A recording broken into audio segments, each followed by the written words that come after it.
I was halfway to the door when Dad's voice caught me like a hook in the spine. "Don't come home. You're an embarrassment." No explanation.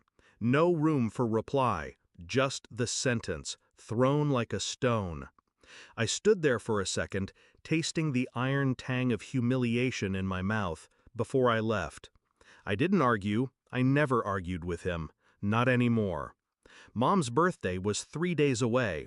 I told myself I wouldn't go, but that was before I learned the truth. 2 months earlier, I met Daniel in a boardroom. He was nervous, polite, almost painfully so. A handshake that barely held mine. My sister introduced him to the family weeks later, calling him the man I'm going to marry. At the time, I didn't connect him to my world outside the family. Why would I? My life was compartmentalized. The office was the office. Home was home. But then I started noticing him avoiding my eyes whenever we crossed paths at company events. A little too quick to look at the floor. A little too eager to leave a conversation. And my sister, she'd begun speaking about me less like a brother and more like an obstacle. The first crack. It was after midnight when the email hit my desk. An anonymous tip. Check the Q3 contracts. Look at the sign-offs. I did. Daniel's name wasn't on any of them, but his fingerprints were all over the mess. Inflated invoices, quiet kickbacks to shell vendors, one step shy of embezzlement. The kicker? My father's signature authorizing each payout. The pattern. I started watching, quietly.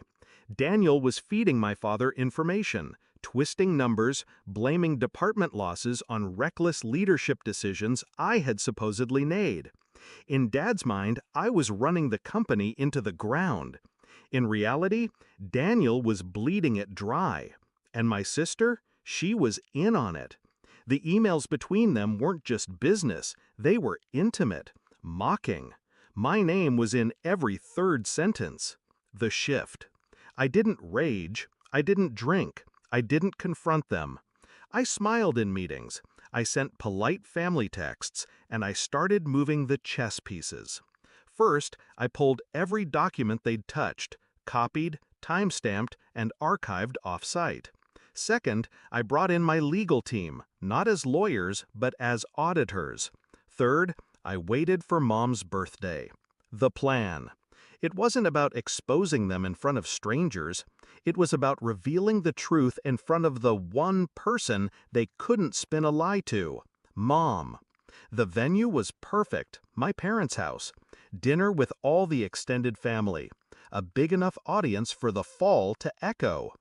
The night before, I resigned from my executive position, effective immediately. I sent the board my evidence package along with a detailed breakdown of Daniel and my sister's scheme. The board didn't reply with questions. They replied with warrants. Mom's birthday, the party. When I walked in, the room stilled. Dad looked at me like I was dirt under his shoe. My sister smirked. Daniel kept his eyes on his wine glass. I kissed Mom on the cheek, handed her a gift, and took a seat at the far end of the table. No one spoke to me. That was fine. Halfway through dessert, the doorbell rang.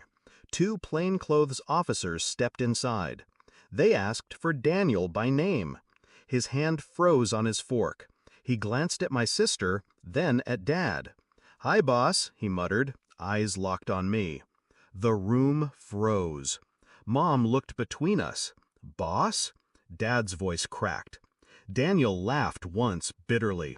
"You really didn't know? I've been working under him for 3 years. Every paycheck I ever got came from his signature, and now he's—" He stopped himself. The officers took him by the arms. The unraveling. My sister's face drained of color. "What's going on?" I set my glass down. "Fraud. Theft. Conspiracy. You'll see the details soon enough." Dad's knuckles whitened. "You? Me?" I leaned back. "No, Dad. You signed the payments. Without checking. Because you trusted your future son-in-law. And you trusted her." I nodded toward my sister. Mom's eyes were wet, but her voice was steady. Is it true? Neither of them answered. The fall. The officers led Daniel out. The door closed behind them.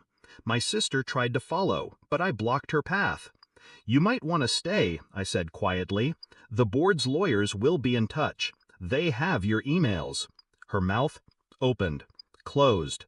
The fight was gone before it started. Dad couldn't look at me. Mom could. And in her eyes, I saw it. The first crack in the wall they'd built against me. Aftermath. By the next morning, the news was everywhere. Daniel's arrest, my sister's pending charges, my father's forced resignation from the company he'd once ruled like a kingdom. The board reinstated me, temporarily, just long enough to stabilize the chaos. Then I stepped down on my own terms. I had no interest in rebuilding a house that had tried to burn me alive.